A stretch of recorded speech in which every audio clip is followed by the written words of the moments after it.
Bismillahirrahmanirrahim. Assalamualaikum warahmatullahi wabarakatuh.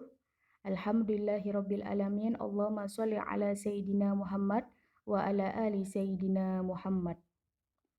Sobal khair kelas 4 yang dirahmati Allah Subhanahu wa taala, semoga kita semua dalam keadaan sehat walafiat. Amin ya rabbal alamin. Alhamdulillah, pada pagi hari ini kembali kita akan melanjutkan materi kita sebelumnya. Sebelum itu, mari kita buka dengan membaca basmalah. Bismillahirrahmanirrahim.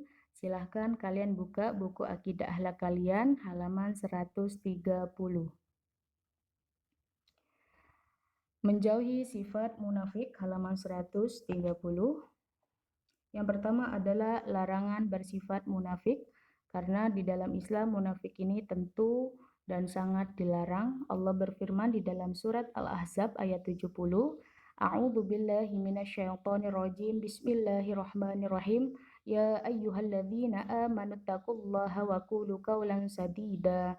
Wahai orang-orang yang beriman, bertakwalah kamu kepada Allah dan ucapkanlah perkataan yang benar. Dalam surat Al-Ahzab ayat 70 ini ada dua perintah Allah Subhanahu wa taala. Yang pertama adalah bertakwa kepada Allah dengan menjalankan segala perintahnya dan menjauhi segala larangannya. Kemudian perintah yang kedua adalah berkata jujur atau perkataan yang benar. Ini merupakan salah satu cara kita untuk menghindari dari sifat munafik, karena sebagaimana yang sudah kita ketahui ada 3 ciri-ciri orang munafik. Yang pertama adalah berdusta atau berbohong, kemudian yang kedua ingkar janji, dan yang ketiga adalah berkhianat. Di buku kalian halaman 130, di situ juga ada disajikan dua contoh sikap munafik atau nifak. Bisa kalian baca sendiri. Di slide ini sudah sajikan juga dua contoh. Yang pertama menceritakan tentang Lola yang tidak jujur. Pada hari itu ibunya minta tolong untuk membelikan kentang di pasar. Ibu memberi uang 20.000 untuk membeli kentang 1 kilo. Harga 1 kilo kentang adalah 12.000, akan tetapi karena Lola ini tidak jujur, dia mengatakan kepada ibunya bahwa harga 1 kilo kentang adalah 15.000. Jelas ini adalah salah satu contoh anak yang tidak berkata benar atau jujur. Contoh yang kedua adalah menceritakan tentang Dewa. Dewa ini baru dihukum oleh gurunya karena telah mencuri uang teman sebangkunya. Dia juga berjanji tidak akan mengulangi perbuatan tersebut. Akan tetapi 2 minggu kemudian Dewa kembali mencuri uang temannya yang lain tanpa sepengetahuan orang lain juga. Jadi dari contoh ini juga bahwasanya Dewa juga memiliki sifat atau akhlak tercela, sifat tidak jujur atau tidak menepati janjinya. Jadi dari dua contoh ini saya harapkan kita sama-sama tidak mencontoh, kita selalu berbuat atau berkata jujur dan menepati janji kita.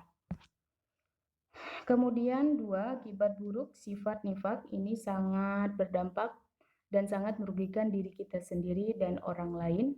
Apa saja yang merugikan diri kita sendiri?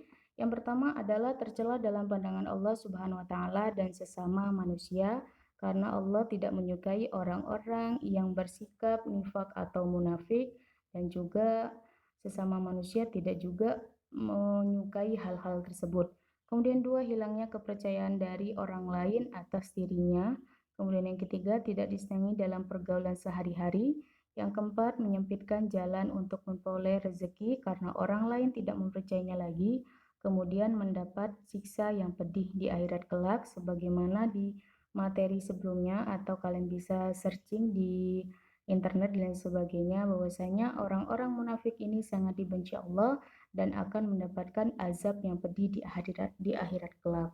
Kemudian akibat buruk dari sifat nifak bagi orang lain adalah yang pertama, menimbulkan kecewaan hati sehingga dapat merusak hubungan persahabatan terjalin baik. Kemudian yang kedua, membuka peluang munculnya fitnah karena ucapan atau perbuatan yang kurang menentu. Kemudian tiga, mencembarkan nama baik keluarga dan masyarakat sekitar.